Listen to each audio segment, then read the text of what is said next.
Happy New Year. Days are getting a little longer, just a little longer. I love that. I love that about January. We're headed toward the light. It's a very good thing this year, and this is going to be our best year ever. Certainly my intention. Is it yours? I suspect that it is. And how shall we do our part in doing our very best to make sure that happens? As always, it's always great to return to the fundamentals, the foundational principles, because the people who are really good at things, the really good musicians, the really good guitar players, piano players, the really good business people, the really great entrepreneurs, the really great anybody who does anything really well, they really do the fundamentals. They're always coming back to the fundamentals.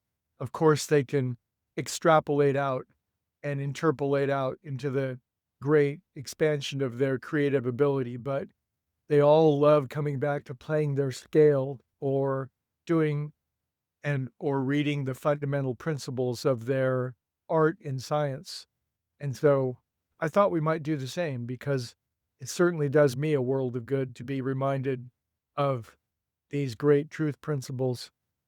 And so for the new year, I thought I'd start with one that I think is absolutely tied for first, and you can tell me what you think. But it's said in a curious way by a great spiritual author. The title of his little chapter regarding this is called By Right of Consciousness. BYRIGHT, by right of consciousness. And he goes on in this chapter to say that everything we have is by right of our consciousness. In other words, perhaps simply put, we can't have one kind of consciousness and a different kind of reality.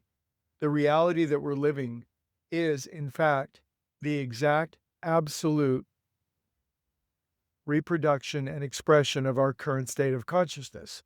So now we need to unpack that and flesh that out. In other words, since you can't have one kind of consciousness and another kind of life, we have to produce the sort of consciousness, we have to condition, if you will, or shape or mold our consciousness into the thing that we would like our life to be. And this is where 99.6% of the populace on the planet gets it wrong, because where the world currently plays it, generally speaking, present company excluded, because in this group, we're way smarter than everybody else, way better looking, and way more humble. But where the world gets it wrong is that, here, I'll give you some examples. People want to enjoy abundance. Of course they do. Who doesn't? But they have scarcity consciousness. They're terrified to spend any money. They think it's going to run out. They were trained as a kid that there's only so much to go around. So they want to live an abundant life, but they have a scarcity consciousness. And they have the best of intentions. The road to hell is paved with good intentions. The road to heaven is not paved because nobody walks on it. So there's an example. How about this? People want to be calm and serene, but they don't have a calm and serene consciousness. They have an agitated, nervous, restless disposition. I want to be a calm and peaceful soul, but I'm restless, irritable, and discontent. Good luck on that. Now, do you see that I could expand this list ad infinitum? Let's take anything. How about I want to be original and creative in my life, and yet their consciousness is, I can't do that, or I'm too scared to do that, or I could never really express myself, or that's not really for me, or I'm just a plain average ordinary person, or I could never be as creative as that, blah, blah, blah, blah, blah. And guilty is charged. So I know for myself that there's a particular way that I would really enjoy living life. And I really feel that this inspiration, this guidance, this deep desire, this deep motive to live in joy and peace and happiness and harmony with all life, I know that's God's will for me.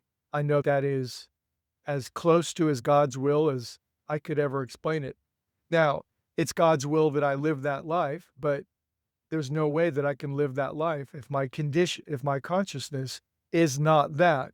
By right of consciousness, that begs the question, does it not? Does it not really seriously tug on your pant legs? What does that mean by right of consciousness? We have to participate in the creation, the conditioning, the shaping, the molding of our consciousness that fits the reality that we want to live. Want abundance? Want to feel like you always have enough? Want that sensation you have all the resource you need in any given moment to do whatever you want to do, which is actually true abundance, irrespective of how many zeros you have. We have to have the consciousness that corresponds, that correlates with that. And when I read that many years ago, it blew the top of my head off. It was like, of course, the whole world is trying to produce a reality on the inside that does not match their current state of consciousness.